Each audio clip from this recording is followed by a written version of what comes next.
Hi friends, welcome to our channel super traders. यहाँ बात करेंगे किस तरीके से हम प्लान कर सकते हैं, क्या फिलहाल मार्केट का सेटअप है। यहाँ पे हम कुछ इंपॉर्टेंट चीज़ों के बारे में बात करेंगे आज, जो है कि मार्केट में किस तरीके से यहाँ पे आपको अपना सेटअप बनाना चाहिए, किस तरीके से आपको तैयार रहना पड़ेगा।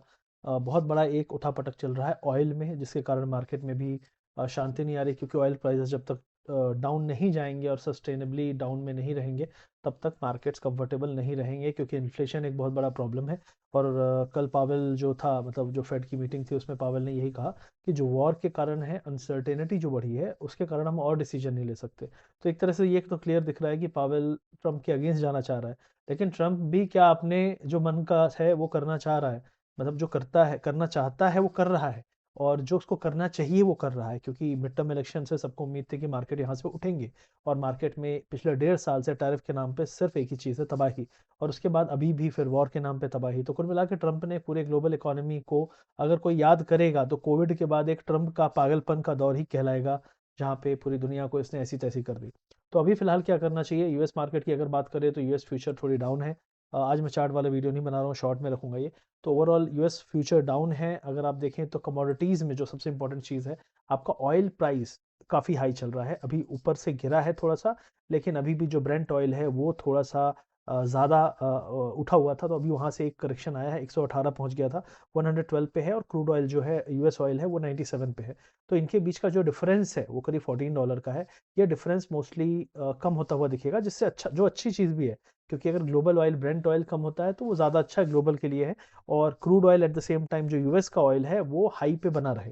तो ये गेम सारा तेल का है। ये क्लियर ट्रम्प ने अपने इशारों से कर दिया है कि ऑयल को हाई पे रख के पैसा कमाना है अपने दोस्तों को, यारों को, रशिया को। किसको कमवाना है वो तो ट्रम्प ही जाने, लेकिन खेल सारा वही है। अब यहाँ पे गोल्ड एंड सिल्वर ने बहुत शार्प फॉल दिया। मैंने पिछले कई वीडियोस में कहा गोल्ड सिल्वर क्लियर शॉट है, गोल्ड सिल्वर क्लियर शॉट है। मैं कहता आ रहा हूँ कि भाई बेचने का आखिरी मौका दे रहा है। पिछले 1 हफ्ते, 2 हफ्ते, 3 हफ्ते ये युद्ध एक मौका था जिसने वापस से एक बाउंस दिया था। मेरा मानना है जो ये फॉल है यहाँ पे रुकेगा नहीं। मुझे लगता है यहाँ से गोल्ड, अभी आज मैंने जो देखा, करीब करीब 1,40,000 के आसपास है। मुझे लगता है 1,10,000, 1,15,000 जाएगा, जो मेरा व्यू था। बहुत सारे लोग सुन के शॉक थे कि अरे ऐसे कैसे बोल रहे हो। तो आप देखते जाओ बस। और जो चांदी है 2,20,000 के आसपास है, मुझे लगता है 1,50,000 के आसपास आ जाएगी। तो ओवरऑल यहाँ से अभी और फॉल बाकी है, लेकिन कहने वाली बात है कि क्या एक बेस्ट पॉसिबल सेलिंग एरिया ये है? नहीं, क्योंकि जो गोल्ड है वो 5,000 के आसपास बढ़िया सेलिंग एरिया था। और जो सिल्वर था वो 80-82 के आसपास। अभी सिल्वर ऑलमोस्ट 69 पे है। मुझे लगता है ये जो छोटे छोटे बाउंसेस आ रहे हैं ये भी कोई ज़्यादा टिकने वाले नहीं है। लेकिन यहाँ पे सेलिंग करने में रिस्क बढ़ जाता है, क्योंकि हो सकता है 69 से 74 फिर से चला जाए। तो 74 जाएगा, फिर वहाँ पे रुकने लगेगा, फिर मैं वहाँ पे शॉर्ट करने की सोचूंगा, ना कि यहीं से कि यार चलो थोड़ा सा बाउंस आया तो मैं सेल कर लूँ। तो मैं स्कैल्प नहीं करूंगा, मैं पोजिशनल व्यू लेता हूँ। इसीलिए मैंने कहा जो सिल्वर पे मेरा पोजिशनल व्यू था वो 88 डॉलर, $90 के आसपास मैंने रिव्यू दिया था आप लोगों को वीडियोस में। और सोचो 90 से 65 कितना बड़ा प्रॉफिट कमाते अगर आप पोजिशनली एक शॉर्ट पोजिशन बनाते, ठीक ठाक लेवरेज में बनाते और बैठते अभी तक। इसी तरीके से अभी गोल्ड सिल्वर जो है वो आपका मैंने बता दिया है ऑलरेडी। और क्रूड ऑयल का भी मैंने बता दिया है। अब यहाँ पे इंपॉर्टेंट चीज़ है कि क्या डॉलर क्या कर रहा है। डॉलर भी बहुत ज़्यादा स्ट्रांग नहीं है, जो कि अच्छी बात है। तो डॉलर स्ट्रांग नहीं होने के कारण मार्केट में एक रिकवरी आई एम एक्सपेक्टिंग, कि मार्केट वापस से शांत होने चाहिए। ओवरऑल ऑयल प्राइस यहाँ से मुझे नहीं लगता। अब कई लोग बोलेंगे कि यार अटैक हो रहा है, ये हो रहा है, वो हो रहा है। मैं कह रहा हूँ ट्रंप को ये वॉर जल्दी खत्म करना ही है, ये क्लियर हो गया है। वो ज़्यादा इसको ड्रैग नहीं करना चाहता। इसराइल के कुछ टारगेट्स हैं कि इसराइल बोल रहा है भाई ये करके दे दो, उसके बाद मैं संभाल लूंगा। अब यूएस इस चीज़ को जल्दी रैप अप करेगा तो जो इंटेंसिटी ऑफ अटैक्स है, जो भी इन्होंने डिस्कस की होगी, वो बढ़ेगी towards the end of it. लेकिन जैसे ही इंटेंसिटी बढ़ेगी, उस बढ़ी हुई इंटेंसिटी के बाद अचानक से चीज़ों का टोटली सीज फायर, या कहेगा कि हमारा मिशन हो चुका है 90%, अब हम पुल आउट करेंगे अपने सोल्जर्स, और हमारी कुछ टीम रहेंगी जो इसको मैनेज करेंगी, मॉनिटर करेंगी एंड ऑल दैट। तो मुझे ऐसा लग रहा है कि अब हम उसकी तरफ बढ़ रहे हैं कि Trump, at least America pull out करेगा। इसराइल लड़ता रहे वो चलेगा, लेकिन America will try to pull out, क्योंकि अमेरिका पुल आउट जब तक नहीं कर रहा है ना, तभी तक अटैक गल्फ कंट्रीज में हो रहे हैं। जिस दिन अमेरिका पुल आउट कर दिया तो गल्फ कंट्रीज के अटैक खत्म हो जाएंगे, जिसके कारण काफी कुछ रिलीफ ऑयल में, गैस में और मार्केट में आपको देखने को मिलेगा। तो ये एक इंपॉर्टेंट चीज जो मुझे दिख रही है फिलहाल मार्केट में। यूएस फ्यूचर डाउन है, लेकिन कल भी डाउन था, आज भी डाउन है। टेक्निकली अगर बोले मार्केट हाईली ओवरसोल्ड है, इंडियन मार्केट भी हाईली ओवरसोल्ड है। अगर हम निफ्टी बैंक निफ्टी की बात करें तो वहाँ पे अगर आप जाओगे तो market has like broken like anything. 800 point एक टाइम पे आज डाउन था, फिर थोड़ी सी रिकवरी आई।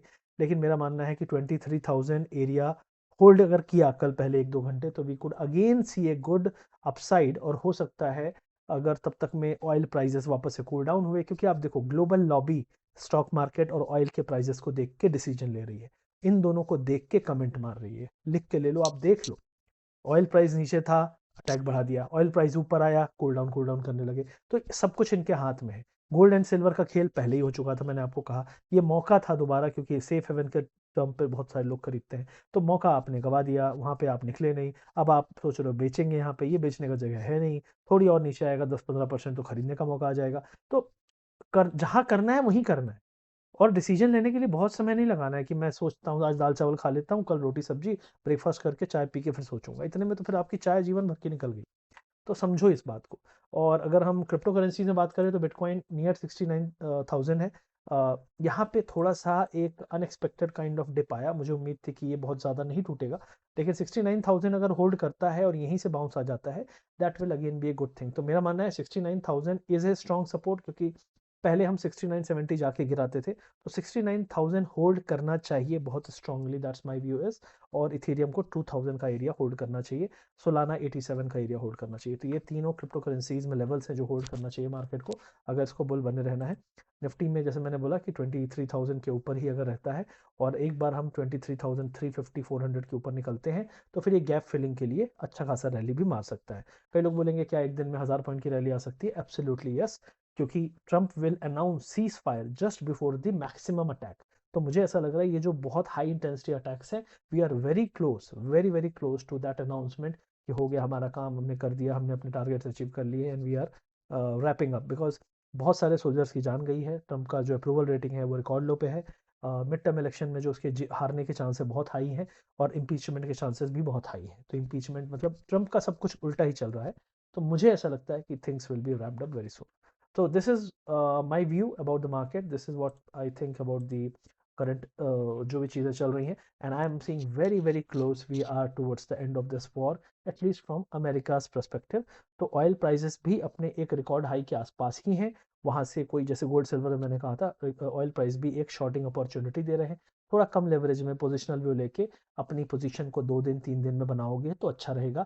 यहाँ पे 25% पोजीशन से शॉर्ट करो और पैसे रखो, थोड़ा और बाउंस हो तो फिर शॉर्ट करो। मेरा मानना है 115-120 एरिया नहीं टूटेगा ब्रेंट में, और 100-102 का एरिया नहीं टूटेगा यूएस ऑयल में। That's what I think about the market. तो ये मेरा व्यू है। आई होप वीडियो आपको अच्छा लगा। लाइक करिए, शेयर करिए, सब्सक्राइब करिए वीडियो आपको अच्छा लगता है।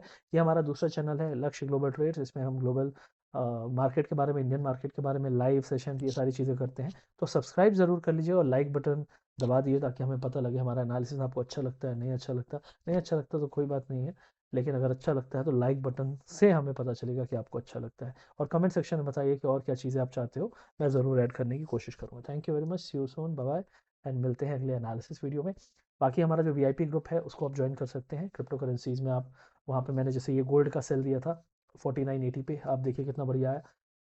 आपका ऑयल का सेल दिया था 78 के नीचे, कितना बढ़िया फॉल आया। तो ओवरऑल गोल्ड है, सिल्वर है, कभी क्रिप्टो है, कहीं ना कहीं ट्रेड्स निकलती रहती हैं, ये सारी चीज़ें मैं वहाँ शेयर करता हूँ। हमारे लिंक से अकाउंट खोलना है, गूगल फॉर्म भरना है, और आपको हमारे आईडी में जाके कांटेक्ट कर सकते हो, वहाँ पे आपको गूगल फॉर्म मिलेगा, उसको भर देंगे तो आपको टीम ऐड कर लेगी। तो ये फ़िलहाल है, और सीखिए, समझिए, और पेशेंस के साथ काम करिए। पैसे की बहुत अपॉर्चुनिटी मिल रही है, और जैसे अगर कल मुझे लगता है कि अगर इंडियन मार्केट यहाँ से रिवर्सल मारेगा 50-100 पॉइंट नीचे सुबह खुलने के बाद, तो वो रिवर्सल भी छोटा नहीं होगा। तो जब छोटा रिवर्सल नहीं है तो अपॉर्चुनिटी भी बड़ी है। तो ये सारी चीज़ें जो हैं माइंडसेट से आती हैं, और मैं रोज़ आपको वही देने की कोशिश करता हूँ। Thank you very much, see you soon. Check कर लीजिएगा लिंक पिंड कमेंट में, डिस्क्रिप्शन में, और वीआईपी ग्रुप में अगर आपको समझना है, सीखना है, एनालिसिस मेरा जानना है, मिलते हैं वहाँ पे। Bye bye.